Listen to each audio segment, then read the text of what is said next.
नमस्कार, मैं श्यामगिरी। आज के कार्यक्रम में आप सभी दर्शकों का स्वागत है। सुप्रीम कोर्ट के अंदर आज सुनवाई होगी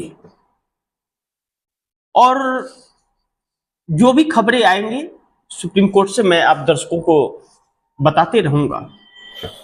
लेकिन चुनाव आयोग के खिलाफ सुप्रीम कोर्ट के अंदर यह सुनवाई कोई नई बात नहीं है, बहुत पुरानी है और पहली बार नरेंद्र मोदी के कार्यकाल में चुनाव आयोग को लेकर के लगातार सवाल खड़े होते जा रहे हैं और सवाल उठ रहे हैं। लेकिन अब बात इस हद तक पहुंच चली है कि कल बिहार में जो चक्का जाम और बिहार बंद हुआ, एक सफल और अब इसे यह कहते सकते हैं कि सक्रियता लोगों के अंदर दिखी। सफल बंदी में सक्रियता लोगों की दिखी, यह शब्द इस्तेमाल कर सकते हैं, क्योंकि 9 जिलों में ट्रेन रोकी गई। हर राजमार्ग, राष्ट्रीय या राजमार्ग, वह बंद रहा। लोग बढ़ चढ़ करके बिहार बंद और चक्का जाम में शामिल हुए। लेकिन सिर्फ बिहार ही बंद नहीं था। आप दर्शकों को जानना यह जरूरी है कि मोदी सरकार के खिलाफ कल 25 करोड़ देश की जनता सड़क पर थी। आपने किसी मीडिया चैनल पर या किसी टीवी चैनल पर देखा, किसी अखबार में पढ़ा? आपने नहीं पढ़ा ना। 25 करोड़ देश की जनता सड़क पर थी कल, जिसमें बड़ी अहम है कि मजदूर, लेबर, बैंक कर्मचारी, रेहड़ी पटरी वाले, अन्य संस्थाएं, यह सब सड़क पर थे। इसका खास वजह था कि मोदी सरकार लोगों को रोजगार देने में असफल रही है। पेंशन को लेकर के दिखते, रोजगार को लेकर के दिखते, महंगाई को लेकर के दिखते। रेहड़ी पटरी वाले को तो किसी पेंशन से मतलब नहीं है, सैलरी से मतलब नहीं है, लेकिन उन्हें जिस तरह से प्रताड़ित किया जा रहा है और सावन के नाम पर जिस तरह उन्हें प्रताड़ित किया जाता है, नाम और जाति लिखना जो भाजपा सरकार का प्रचलन सा हो गया है, जो दुर्भाग्यपूर्ण है। लेकिन सत्ता है और सत्ता है तो यह मनमानी कर रहे हैं, तो हर कोई सड़क पर था। लेकिन इसमें सबसे अहम और गंभीर बिहार बंद था। मैं इन 25 करोड़ देशवासियों का भारत बंद बुलाने का और सड़क पर उतरने का मैं विरोध नहीं कर रहा हूं, मैं उनके साथ खड़ा हूं। हम उनकी सराहना कर रहे हैं और उनको धन्यवाद दे रहे हैं कि वह अपनी मांग को लेकर के, जो संविधान उन्हें हक देता है, वह सड़क पर आए।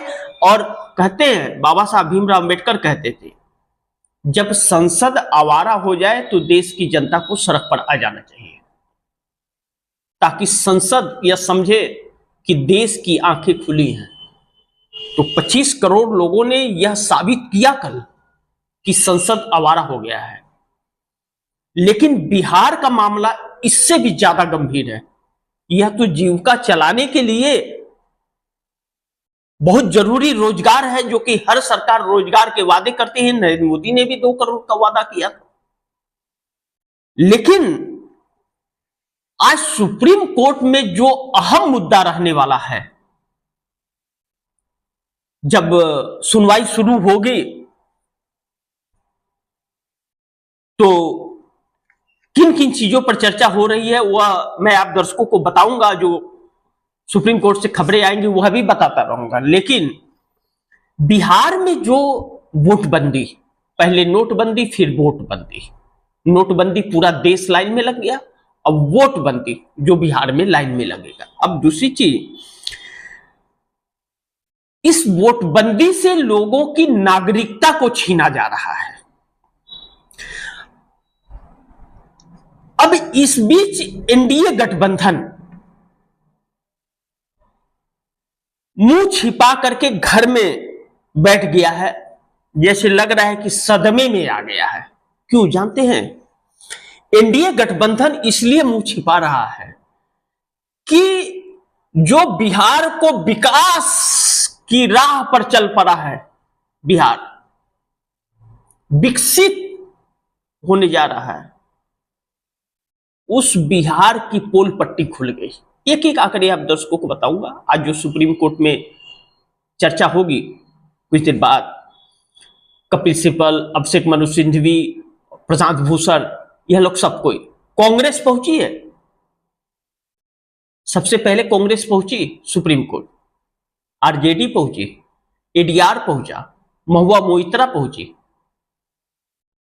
और सुनवाई आज होगी। आज का तय सीमा निर्धारित है। चुनाव आयोग को नोटिस दिया जा चुका था। अब बिहार के अंदर 8 करोड़ तकरीबन वोटर हैं, 10-5 लाख कम, 8 करोड़ मान लीजिए। और फरवरी महीने में, इसी 2025 के फरवरी महीने में रिवाइज हुआ था वोटर लिस्ट। तो अब अचानक क्या जरूरत पड़ी? अचानक बड़ी गंभीर और चर्चाएं हैं, लेकिन जो एनडीए गठबंधन विकास की राह पर बिहार को दौड़ा रहा था, वह एनडीए गठबंधन जनता को सड़क पर उतरा हुआ देख करके मुंह छिपा करके बैठ गया है। अब भारतीय जनता पार्टी के सम्राट चौधरी, जो डिप्टी सीएम है बिहार में, नीतीश कुमार कैबिनेट में, पता नहीं कितने पार्टियों से होकर के आए हैं, बहुत सारी पार्टियों से होकर के आए हैं, भाजपा में डिप्टी सीएम है। अब सम्राट चौधरी कह रहे हैं कि जो प्रमाण पत्र बनवाएगा उसको जांच करेंगे वह कि विदेशी तो नहीं है। मुस्लिम वर्ग जो सीमांचल में सबसे ज्यादा है बिहार के अंदर, वह इन लोगों के आंखों की किरकिरी है। चूंकि बिहार के अंदर मुस्लिम वर्ग 19.46% है, उसी और बिहार में 75%, 19.46 में 75% पसमानदा मुसलमान है। उन्हीं पसमानदा मुसलमानों की बात कह करके नरेंद्र मोदी ने वक्फ कानून लाया था। लेकिन वह पसमानदा मुसलमान जानते थे कि यह हमारे नाम का इस्तेमाल कर रहे हैं, हकीकत में हम ही इनके टारगेट हैं। वह भी सड़क पर थे। वक्फ कानून का क्या होगा? अब सुप्रीम कोर्ट 13 तारीख से नियमावली के अनुसार शुरू होगा, क्योंकि छुट्टी अवकाश में है इस वक्त। सुप्रीम कोर्ट 13 तारीख से रेगुलर हो जाएगा। तो ऐसे में आप दर्शकों को चुनाव आयोग ने जो यह डाटा जारी किए, चुनाव आयोग कह रहा है कि 7.7 करोड़ 70 लाख लोगों को फॉर्म दिया जा चुका है, और 46% यानी कि 46% फॉर्म वापस आ चुका है, यानी कि आधा आ गया है उसके कहे अनुसार। सवाल यहीं पे खड़ा हो रहा है कि एक आंकड़े के अनुसार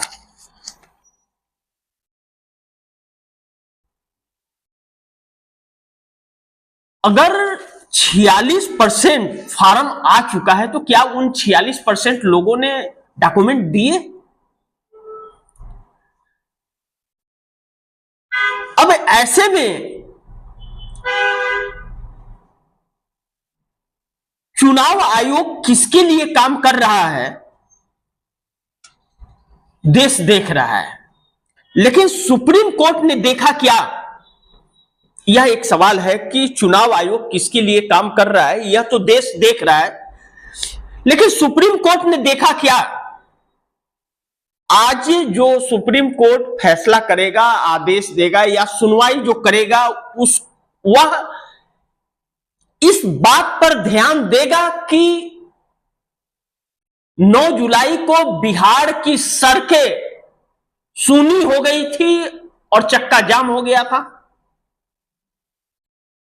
लाखों की संख्या में लोग सड़क पर उतर गए थे। क्या इस बात का ध्यान देगा कि 25 करोड़ जनता 9 जुलाई को सड़क पर खड़ी थी मोदी सरकार के खिलाफ और बिहार की जनता चुनाव आयोग के खिलाफ? यहां तक कि भैंस को भी सड़क पर खड़ा कर दिया गया बिहार के अंदर।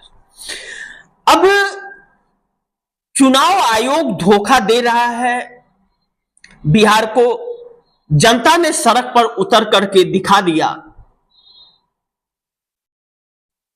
जनता जो सड़क पर उतरी, इस बात का प्रमाण है कि चुनाव आयोग उन्हें धोखा दे रहा है।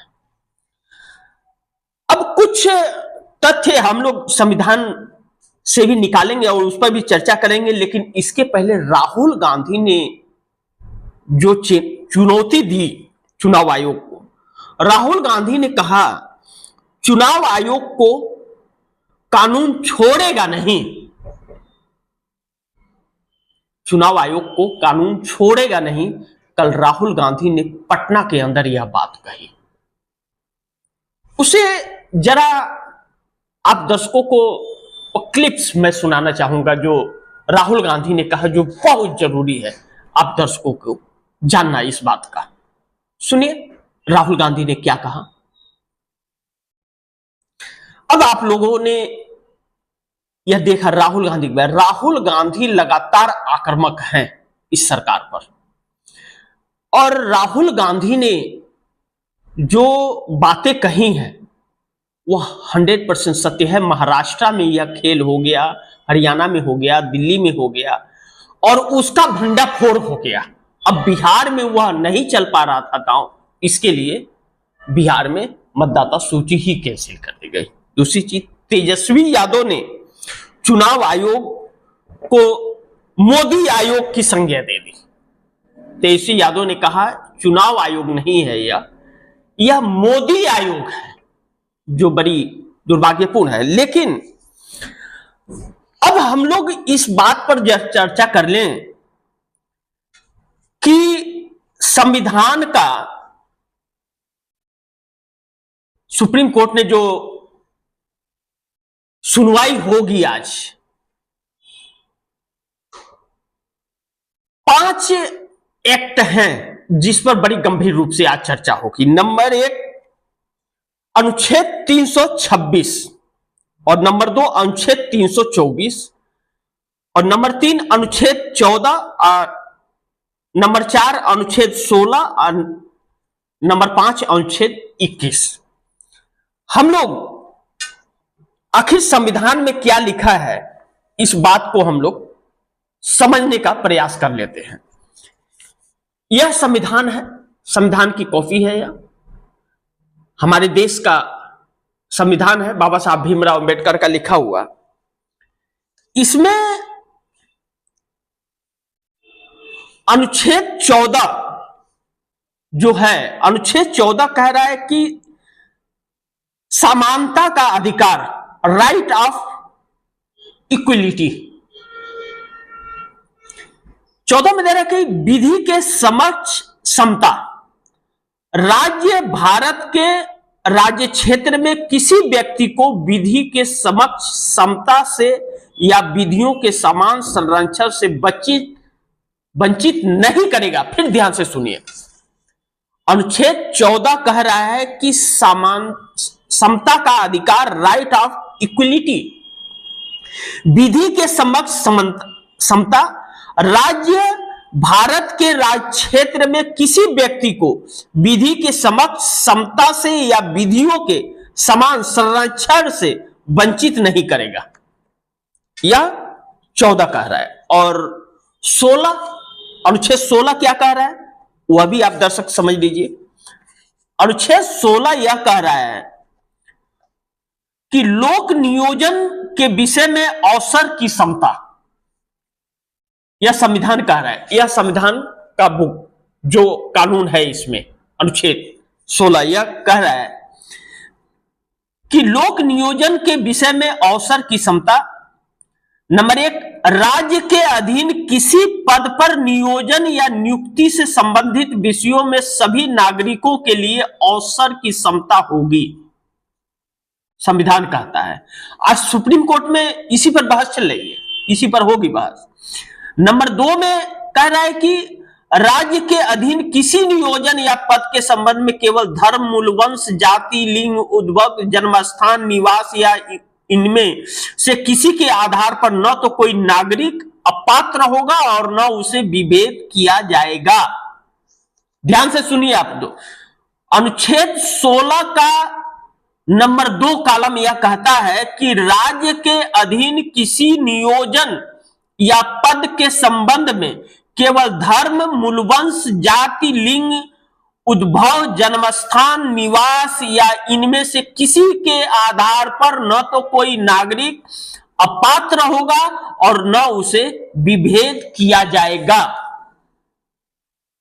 आप जन्मस्थान इन सब चीजों की बात कह करके आप उसे किसी चीज से वंचित नहीं कर सकते, यह संविधान कह रहा है, यह संविधान हमारे देश का कह रहा है, जिस संविधान से देश चलता है। ठीक है, आगे अनुच्छेद 21 जिस पर सुप्रीम कोर्ट में चर्चा होने जा रही है, अनुच्छेद 21 क्या कह रहा है वह भी आप दर्शकों को जरा बता दो। अनुच्छेद 21 कह रहा है कि प्राण और दैहिक स्वतंत्रता का संरक्षण, किसी व्यक्ति को उसके प्राण या दैहिक स्वतंत्रता से विधि द्वारा स्थापित प्रक्रिया के अनुसार ही वंचित किया जाएगा, अन्यथा नहीं। जब वह इस दुनिया में नहीं है तब तो ठीक है, उसका नाम काट दिया जाएगा हर जगह से, लेकिन है तो आप ऐसा नहीं कर सकते। और नंबर क में कह रहा है अनुच्छेद 21, शिक्षा का अधिकार, राज्य 6 वर्ष से 14 वर्ष तक की आयु वाले सभी बालकों के लिए निःशुल्क और अनिवार्य शिक्षा देने का इसी रीति में जो राज्य विधि द्वारा अवधारित करे बंद करेगा। शिक्षा, मैं यह चीजें इसलिए बता रहा हूं कि सुप्रीम कोर्ट में इसी पे सुनवाई होगी और इसके तहत नोटिस भी चुनाव आयोग को दिया गया है, जिस पर आज बहस होगी। अब अनुच्छेद 324 क्या कहता है, अब वह अब दर्शकों को मैं बताऊं।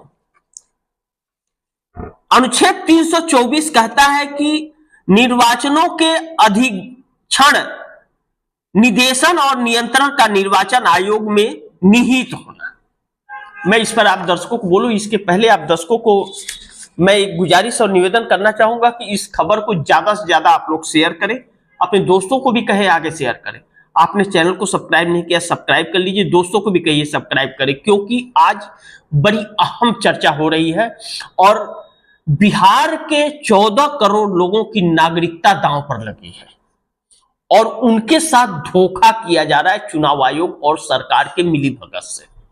तो इसलिए आप दर्शक एक एक व्यक्ति तक इस खबर को पहुंचाने की जिम्मेदारी आप भी उठाइए, हम भी उठाएंगे। सुप्रीम कोर्ट पर नजर बनी हुई है, जैसे जो भी खबरें सुप्रीम कोर्ट से आती जाएंगी मैं आप दर्शकों के सामने प्रस्तुत करते जाऊंगा। लेकिन जिस तहत आज सुनवाई होगी, जिस सुप्रीम कोर्ट से उम्मीद है, संविधान का अनुच्छेद 326, 324, 14, 16 और 21 के तहत सुनवाई होगी और उस पर संविधान क्या कहता है। और मैं अभी कुछ बहुत आंकड़े आप दर्शकों के सामने रखने वाला हूं। 324 कहता है, निर्वाचनों के अधीन निदेशन और नियंत्रण का निर्वाचन आयोग में निहित होना। नंबर 1, इस संविधान के अधीन संसद और प्रत्येक राज्य के विधानमंडल के लिए कराए जाने वाले सभी निर्वाचनों के लिए तथा राष्ट्रपति और उपराष्ट्रपति के पदों के लिए निर्वाचन नामावली तैयार कराने का और उन सभी निर्वाचनों के संचालन का अधीक्षण, निदेशन और नियंत्रण एक आयोग में निहित होगा, जिसे इस संविधान में निर्वाचन आयोग कहा गया है। निर्वाचन आयोग का काम है। 2, निर्वाचन आयोग मुख्य निर्वाचन आयुक्त और उतने अन्य निर्वाचन आयुक्तों से यदि कोई हो जिसने राष्ट्रपति समय समय पर नियत करे मिलकर बनेगा तथा मुख्य निर्वाचन आयुक्त और अन्य निर्वाचन आयुक्तों की नियुक्ति संसद द्वारा इस निमित्त बनाई गई है विधि के उपबंधों में अधीन रहते हुए राष्ट्रपति द्वारा की जाएगी। लेकिन यहां तो राष्ट्रपति भी उन्हीं के हैं, चुनाव आयोग भी उन्हीं का है, सब है। लेकिन 325 इसी में क्लोज में कहता है कि धर्म, मूलवंश, जाति या लिंग के आधार पर किसी व्यक्ति का निर्वाचक नामावली में सम्मिलित किए जाने के लिए अपात्र न होना और उसके द्वारा किसी विशेष निर्वाचक नामावली में सम्मिलित किए जाने का दावा न किया जाना, संसद के प्रत्येक सदन या किसी राज्य में विधानमंडल के सदन या प्रत्येक सदन के लिए निर्वाचन के लिए प्रत्येक प्रादेशिक निर्वाचन क्षेत्र के लिए एक साधारण निर्वाचन नामावली होगी और केवल धर्म, मूल वंश, जाति, लिंग या इनमें से किसी के आधार पर कोई व्यक्ति ऐसी किसी नामावली में सम्मिलित किए जाने के लिए अपात्र नहीं होगा या ऐसे किसी निर्वाचन क्षेत्र के लिए किसी विशेष निर्वाचक नामावली में सम्मिलित किए जाने का दावा नहीं करेगा। यह संविधान कहता है कि आप किसी को मतदाता को वंचित नहीं कर सकते। और अनुच्छेद 326 क्या कहता है? 326 कहता है लोकसभा और राज्यसभा की विधान सभाओं के लिए निर्वाचनों का बेशक मताधिकार के आधार पर होना। लोकसभा और प्रत्येक राज्यसभा की विधानसभा के लिए निर्वाचन बेशक मताधिकार के आधार पर होंगे, अर्थात प्रत्येक व्यक्ति जो भारत का नागरिक है और ऐसी तारीख को जो समुचित विधानमंडल द्वारा बनाई गई किसी विधि द्वारा या उसके अधीन इस नियत की जाए कम से कम 18 वर्ष की आयु का है और इस संविधान का समुचित विधानमंडल द्वारा बनाई गई किसी विधि के अधीन अनिवास, चित्त विकृत, अपराध या भ्रष्ट या अवैध आचरण के आधार पर अन्यथा निर्हित नहीं कर दिया जाता है, ऐसे किसी निर्वाचन में मतदाता के रूप में रजिस्ट्रेट होने का हकदार होगा। यह मैं नहीं कह रहा हूं, यह संविधान कह रहा है। जिस संविधान से और जिस अनुच्छेद से चुनाव आयोग चलता है वही संविधान कह रहा है। इसे तो कोई नहीं काट सकता, सुप्रीम कोर्ट भी इसे नजरअंदाज नहीं कर सकता। दूसरी चीज, अब चुनाव आयोग ने कहा क्या है? यह जो मैंने कहा कि अनुच्छेद 326, 324, 14, 16 और 21 का उल्लंघन यह लोग कैसे कर रहे हैं? अब जिन 11 डॉक्यूमेंट को मांगा है, चुनाव आयोग ने बाकायदे ट्वीट किया कि प्रक्रियाओं में कोई तब्दीली नहीं है, डॉक्यूमेंट देने ही पड़ेंगे, बिना डॉक्यूमेंट के नाम नहीं चढ़ेंगे। क्लियर। अब यह सुप्रीम कोर्ट में चर्चा होगी कि आखिर एडवर्टाइज जो अखबारों में निकला था कि सिर्फ फार्म भर के दे दीजिए, तो वह क्या था, वह उस पर चर्चा होगी कि चुनाव आयोग ने कैसे गुमराह किया। अब यह सोचिए कि बिहार की जनता क्यों सड़क पर आ गई और आज सुप्रीम कोर्ट के अंदर चल के आ रहा है। अब 11 ऑप्शन दिए हैं चुनाव आयोग ने और मांगा है। अब एक देखिए, पूर्ण निरीक्षण का पावर है ईसी के पास, लेकिन नागरिकता पूछने का पावर नहीं है। ठीक है। और टोटल वोटर 7,89 करोड़ है, 7,89,00,000। अब चुनाव आयोग डॉक्यूमेंट क्या मांग रहा है वह देखिए। चुनाव आयोग डॉक्यूमेंट मांग रहा है केंद्र राज्य सरकार का कार्ड, नंबर 2 प्रमाण पत्र, नंबर 3 जन्म प्रमाण पत्र, नंबर 4 2007 के जन्मे बच्चे का birth certificate, number 5 passport, number 6 10वीं पास मार्कशीट, नंबर 7 अस्थायी निवास प्रमाण पत्र, नंबर 8 वन अधिकारी पत्र, नंबर 9 जाति प्रमाण पत्र, नंबर 10 परिवार रजिस्टर, नंबर 11 पेंशनधारी कार्ड। अब इसका जो सरकारी आंकड़े हैं उसी डाटा को आपके सामने रख देता हूं, जो बिहार सरकार के आंकड़े हैं। जब चुनाव आयोग ने यह कहा कि नंबर 1 केंद्र राज्य सरकार का कार्ड, तो बिहार में टोटल 20,50,000 सरकारी कर्मचारी हैं। 20,50,000 सरकारी कर्मचारी हैं बिहार के अंदर।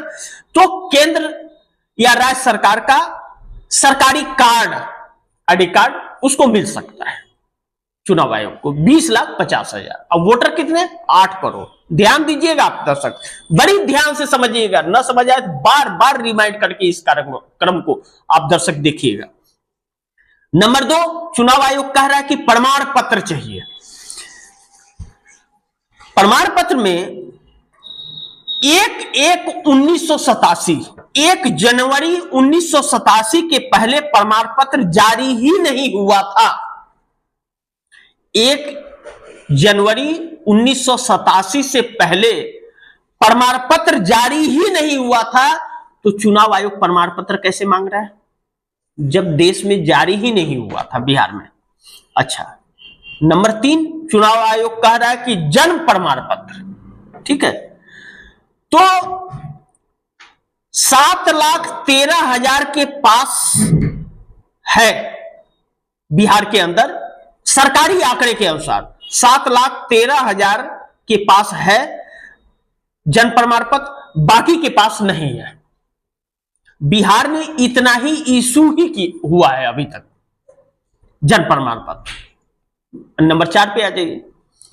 नंबर 4 में कह रहे हैं कि 2007 के जन्मे बच्चे, 2007 में जो बच्चे जन्म लिए, जो बच्चे 2007 में जन्म लिए और अब मतदाता बन गए, अब वोटर बन गए हैं इस देश के, उसमें 2.4% के पास जन्म प्रमाण पत्र है। 2007 के जन्मे बच्चे जो हैं उनमें से 2.4% के पास ही जन्म प्रमाण पत्र है, बाकी के पास नहीं है, जारी ही नहीं हुए। अब नंबर 5 पे आ जाइए। पासपोर्ट कह रहा है चुनाव आयोग, पासपोर्ट 24 करोड़ की आबादी वाले, 14 करोड़ की आबादी वाले बिहार में 24 लाख लोगों के पास पासपोर्ट है।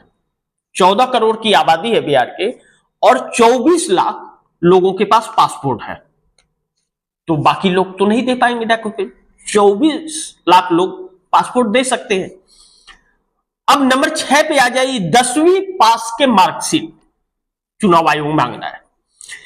बिहार में 18 साल से 40 वर्ष के कम आयु वाले युवाओं में से 18 साल से 40 वर्ष के जितने लोग हैं बिहार के अंदर, 18 वर्ष से 40 वर्ष के आयु के जितने युवा हैं उनमें से 45% लोग 10वीं पढ़े ही नहीं हैं।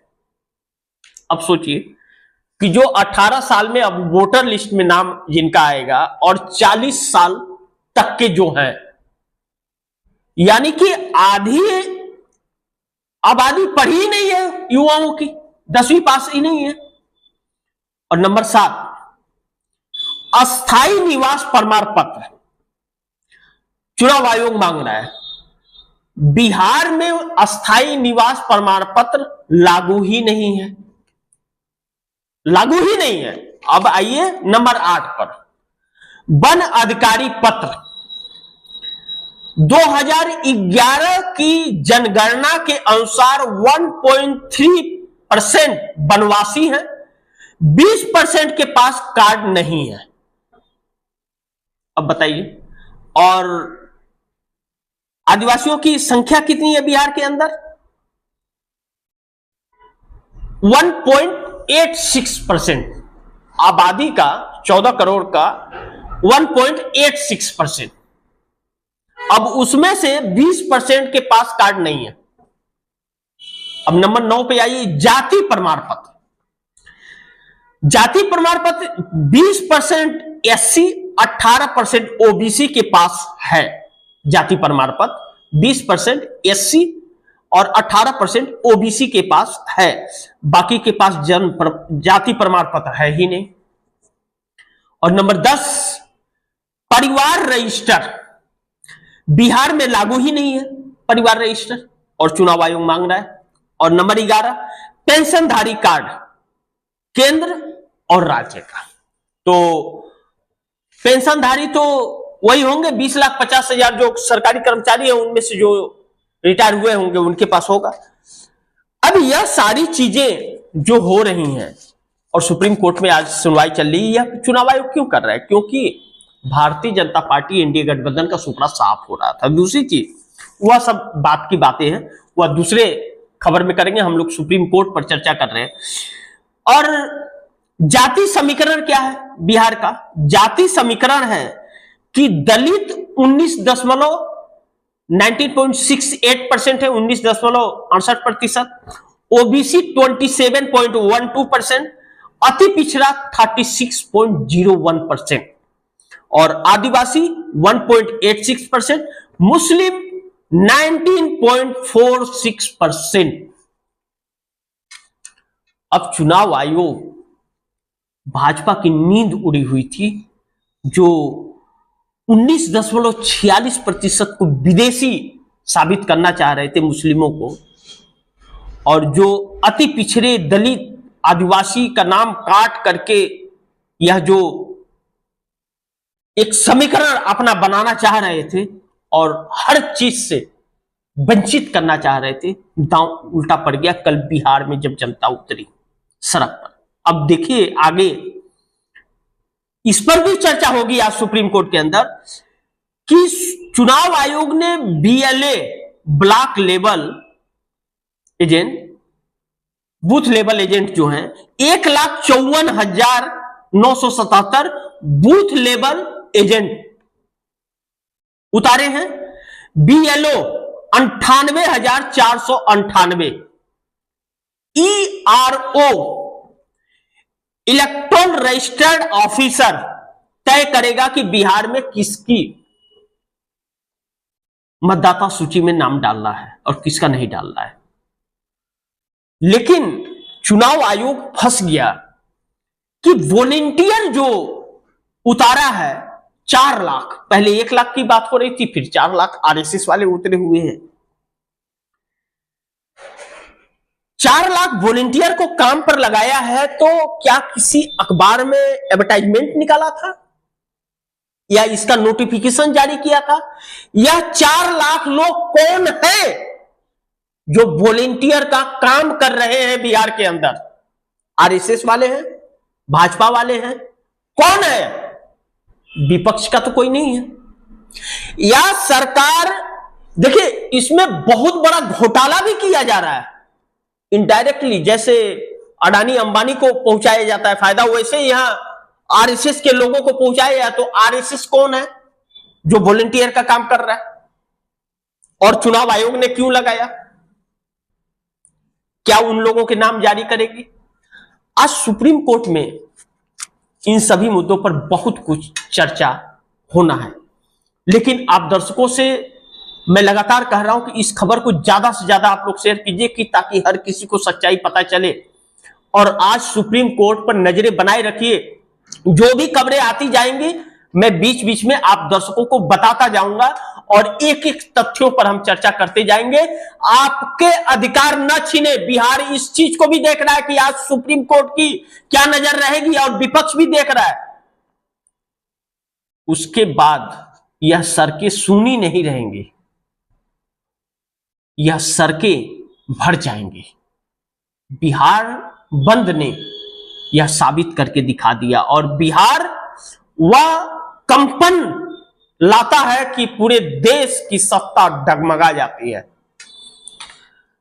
तो इसी के साथ दीजिए इजाजत। जो भी खबरें होंगी आप दर्शकों तक लेकर के आते रहूंगा। आप दर्शक खबरों पर नजर बनाए रखिएगा और गुजारिश निवेदन है कि इस खबर को ज्यादा से ज्यादा आप लोग शेयर कीजिए, अपने दोस्तों को भी कहिए कि आगे शेयर करें। आपने अगर चैनल को सब्सक्राइब नहीं किया सब्सक्राइब कर लीजिए और अपने दोस्तों को भी कहिए चैनल को सब्सक्राइब करें। मिलते हैं फिर अगली खबर के साथ, तब तक के लिए नमस्कार।